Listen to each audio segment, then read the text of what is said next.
it's great because it took a launch of a whole series to get John out in the open, flush him out where we can all meet him and see him and hear him. And that was great. I'm Marian, and I'm the author of Downshifting Made Easy. So if anything should be simple and easy, Downshifting is it.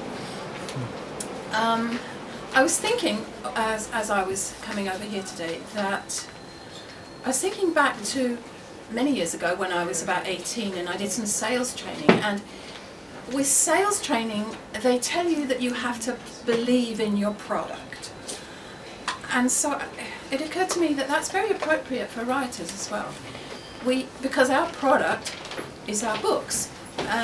If you're a fiction writer, your product is stories. If you're a non-fiction writer, your product is ideas and concepts. And so for a non-fiction writer, the important thing, I think, is to be passionate about your subject. And there are several subjects that I'm passionate about, and downshifting, living lightly on the earth, is one of them.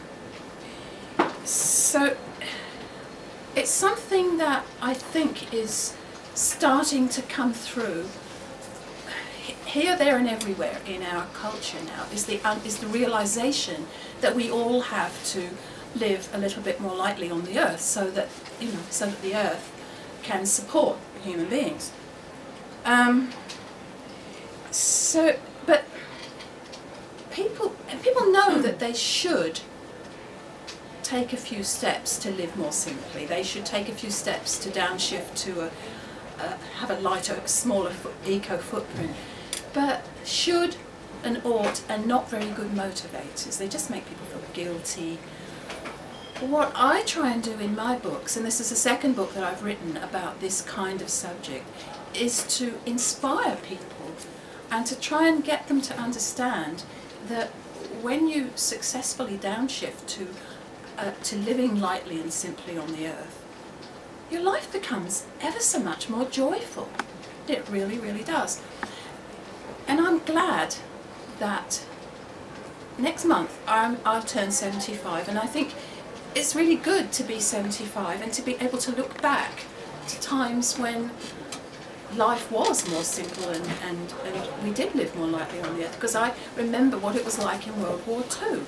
And that everybody, apart from the fact that they were dropping bombs on us, because I lived in Plymouth during the Blitz, but apart from that small item, people were basically just as happy as they are now, if not happier, more contented with their lives, or just as contented. So what I learned as a small child, or what I really learned retrospectively, thinking back on my childhood, was that you actually don't need stuff, a lot of stuff, to make you happy. In fact, the more stuff you've got, the more anxiety you have, because you're afraid someone's going to... there's a song, what was it, from Porgy and Bess, about they'll take it away. It's the more stuff you've got, the more you worry about losing it. So when I talk about downshifting, I talk about the joy of downshifting, and I talk about the spiritual aspects of it, because it is a spiritual thing. And one of the things I've noticed is that it goes both ways, because people who downshift, who move to a simpler, lighter lifestyle, discover that there are spiritual aspects to it. And people who have followed a spiritual path often find themselves becoming more simple in their living, and living more lightly. So whichever way you start, you finish up in the same place. So the other thing about being nearly 75 is that I've lived long enough to have experienced a lot of different kinds of light living. And when I very first started, and it's hard to remember how this all began for me personally, but it started with the sort of traditional thing that people think of when you talk about downshifting, which was, living in the country and keeping chickens and living off the land and doing all that. But one of the things that I find it really important to point out to people in my books is that living in the country, and the sort of the classical good life thing with the wellies and the mud and all of that, that is not necessary to live simply and lightly on the earth. I've learnt that now from experience because I've lived lightly in the city, in an apartment, in downtown San Francisco where we walked everywhere or caught the streetcar. I've done it in an English village. I've done it in all kinds of different places. So you don't have to move house to downshift. There are lots of things you don't have to do to downshift.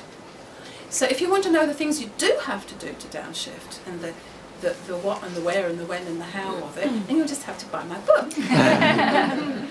So, well, how am I going for time? Is my 5 minutes up? It's 6 minutes, but you can go another minute It's or two. 6 minutes. No, that's fine because it leads absolutely.